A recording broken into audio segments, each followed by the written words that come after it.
3 prisioneiros desafiaram o impossível e escaparam da prisão mais segura do mundo. Enquanto o diretor tentava esconder a verdade, eles desapareceram sem deixar rastros, morreram no mar ou enganaram o sistema e sumiram para sempre. O mistério nunca foi resolvido, mas uma coisa é certa: a prisão de Alcatraz nunca mais foi a mesma depois deles. Fala galera, hoje vamos dar uma olhada em Escape from Alcatraz de 1979, então já sabe, prepara as pipocas e bora lá!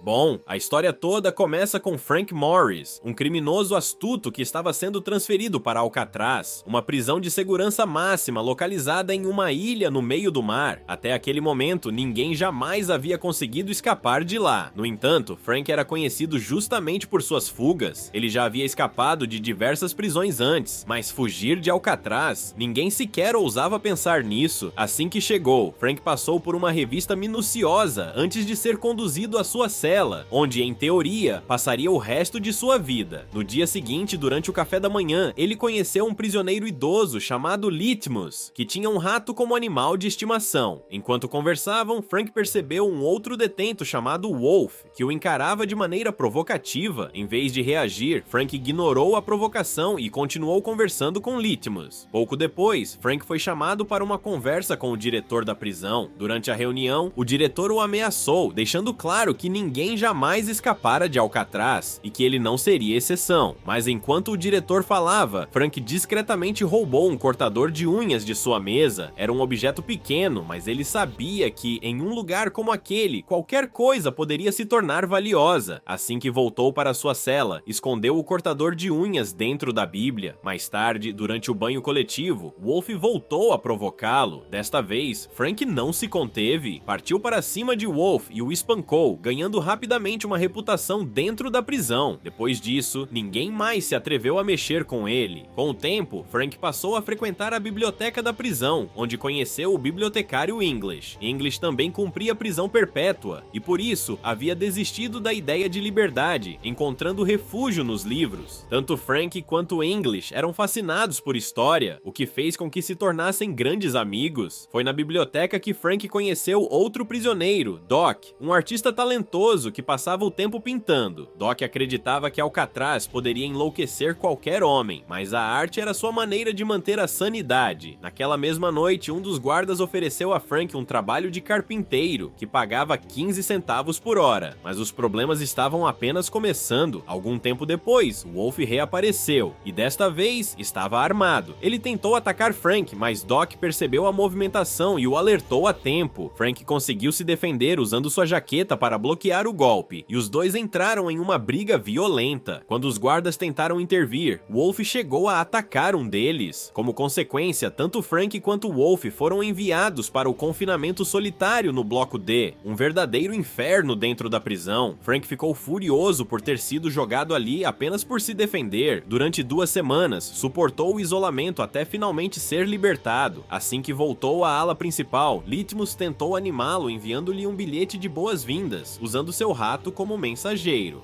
Foi então que Frank conheceu Charlie, um ladrão condenado por um grande roubo, e durante a conversa, Charlie confessou que seu maior arrependimento era ter tentado fugir cruzando a fronteira, um erro que apenas aumentou sua sentença. No dia seguinte, sem aviso prévio, o diretor da prisão decidiu fazer uma inspeção surpresa. Ele ficou admirado com uma pintura que viu na cela de um dos detentos, mas, logo em seguida, ordenou que todas as obras de arte de Doc fossem destruídas. O motivo? A pintura que ele havia gostado era, na verdade, um retrato dele mesmo, e ele odiava a forma como fora retratado. A decisão devastou Doc, a pintura era tudo para ele. Frank tentou consolá-lo, dizendo que era apenas arte, mas Doc não conseguia aceitar. Pouco tempo depois, durante um turno de trabalho, Doc decepou 3 de seus próprios dedos, um ato de pura revolta contra o diretor. Os guardas imediatamente chamaram os médicos, enquanto Frank apenas observava, em silêncio, o homem que havia perdido sua única razão para viver. Naquela noite, Frank estava sentado em sua cela quando viu uma barata saindo da ventilação. Foi nesse momento que teve um estalo. Aquela ventilação podia ser uma saída. Quando comentou sobre isso com English, ele lhe contou o verdadeiro motivo da destruição das pinturas de Doc. O diretor havia ordenado aquilo porque odiou seu próprio retrato. No refeitório, Frank reencontrou dois irmãos, John e Clarence, que já o conheciam de uma prisão anterior. Durante a conversa, os três discutiram sobre como era impossível escapar de Alcatraz, já que a prisão era cercada pelo mar por todos os lados. Eles estavam resignados a passar o resto da vida ali, mas, para Frank, essa conversa foi o gatilho para um plano ambicioso. Ele não queria passar o resto da vida em Alcatraz. Ele queria ser o primeiro homem da história a escapar de lá. Naquela mesma noite, Frank pegou o cortador de unhas que roubara do diretor e começou a cavar o cimento ao redor da grade de ventilação de sua cela. Sempre que ouvia os passos dos guardas, escondia a ferramenta dentro da Bíblia e fingia estar lendo. Com o tempo, sua dedicação começou a dar resultado. Pouco a pouco, o cimento ao redor da grade foi enfraquecendo.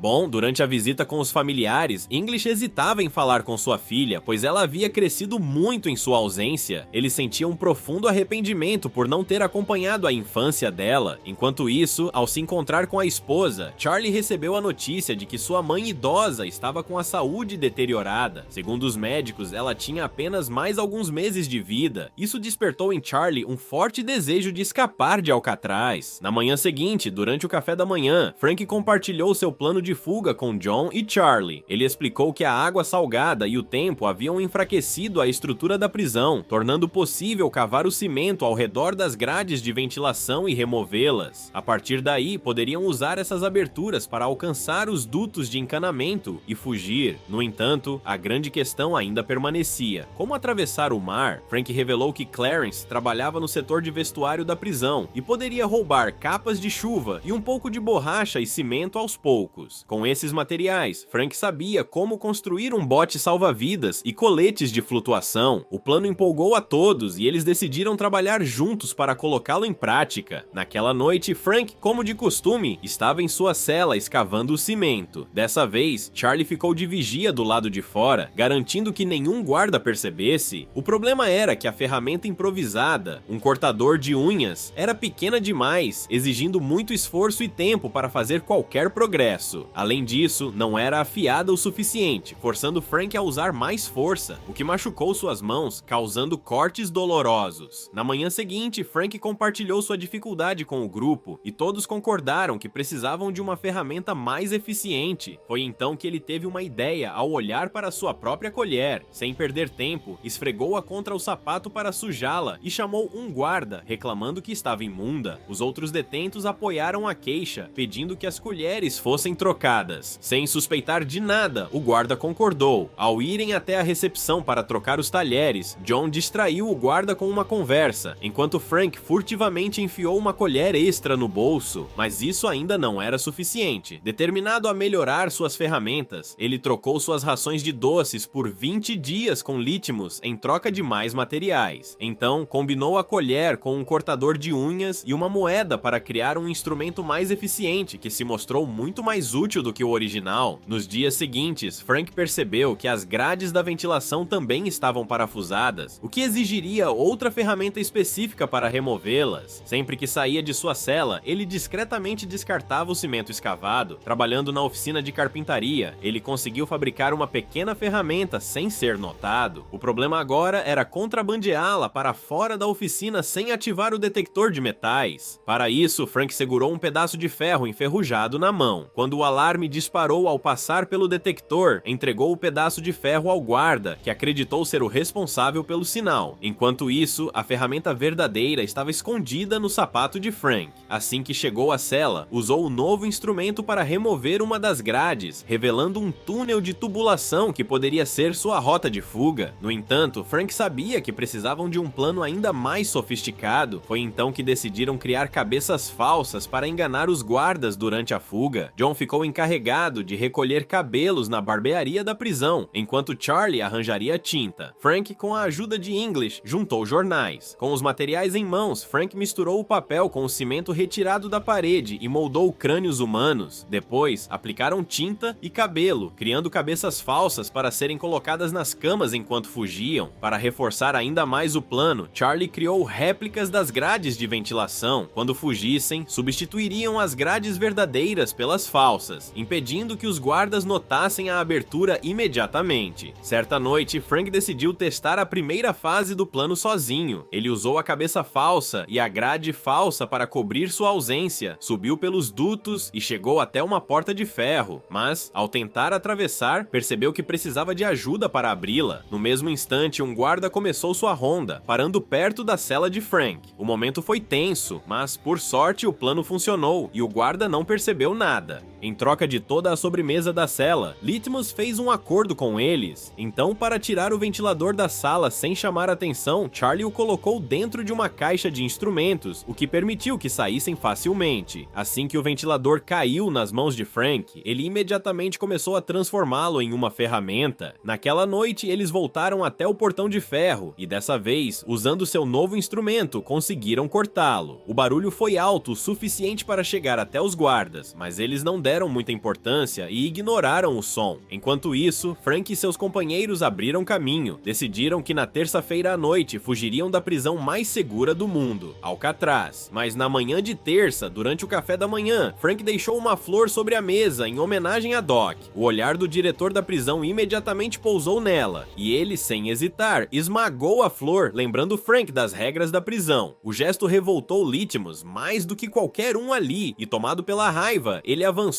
para atacar o diretor, mas antes que pudesse fazer qualquer coisa, sofreu um ataque cardíaco e caiu no chão. Pouco tempo depois, o diretor ordenou uma busca na cela de Frank. Vasculharam tudo, mas não encontraram nada, o que o deixou furioso. Por isso, ele decidiu punir Frank e Charlie, ordenando que trocassem de cela. Enquanto isso, Wolf finalmente saiu do confinamento solitário e estava determinado a atacar Frank. Mas no momento em que tentou avançar, foi agarrado por English, que o segurou no lugar. Naquela noite, Frank, John e Clarence decidiram se encontrar nos canos, prontos para executar o plano. No entanto, no último segundo, Charlie foi tomado pelo medo e desistiu. Mesmo assim, os outros seguiram em frente conforme planejado. Charlie, por sua vez, viu seu sonho de liberdade escapando diante de seus olhos. Enquanto isso, Frank e os outros dois conseguiram atravessar o portão e chegaram ao telhado, onde precisavam evitar os holofotes. Charlie, lutando contra seu medo, finalmente decidiu que não podia ficar para trás. Ele correu desesperado pelos canos e chegou até o portão de ferro, mas agora, sozinho, ele não tinha como atravessar. Seu medo o fez perder a única chance de escapar. Do outro lado, Frank, John e Clarence conseguiram evitar os refletores e alcançar os muros da prisão. Eles verificaram se estavam seguros, escalaram e finalmente cruzaram para o lado de fora. Atravessaram rapidamente uma estrada e chegaram à beira do mar. Já sabiam exatamente o que fazer. Mantendo a calma e a velocidade, começaram a encher o bote improvisado. Inflá-lo com a boca era exaustivo, mas a vontade de sobreviver os manteve firmes. Finalmente, embarcaram e começaram a se afastar das águas traiçoeiras de Alcatraz. Na manhã seguinte, quando os guardas começaram a ronda, tudo parecia normal, mas então notaram que Frank ainda estava dormindo. Um dos guardas puxou o cobertor de seu rosto e no mesmo instante foi tomado pelo choque. Seu sangue gelou, algo inimaginável havia acontecido. O alarme soou por toda a prisão. A notícia se espalhou. Prisioneiros haviam fugido. Ao examinarem a cela de Frank, descobriram que ele havia colocado uma cabeça falsa no travesseiro para enganar os guardas. Logo ficou claro que não só ele, mas também mais 2 prisioneiros haviam desaparecido. A busca começou imediatamente. Utilizaram barcos e até helicópteros, mas não encontraram nenhum sinal deles. Alguns policiais acreditavam que os fugitivos haviam se afogado no mar, mas, no fundo, o diretor da prisão sabia a verdade. Eles tinham conseguido escapar. Mesmo assim, para proteger a reputação de Alcatraz, ele declarou ao mundo que os 3 estavam mortos. Mas ninguém realmente acreditou nisso. Essa é uma história real, e depois dessa fuga, Frank Morris ficou conhecido no mundo todo como um gênio das fugas. Durante um ano, as autoridades realizaram buscas secretas, mas nunca encontraram nenhum corpo, o que só podia significar uma coisa: coisa, eles realmente conseguiram escapar.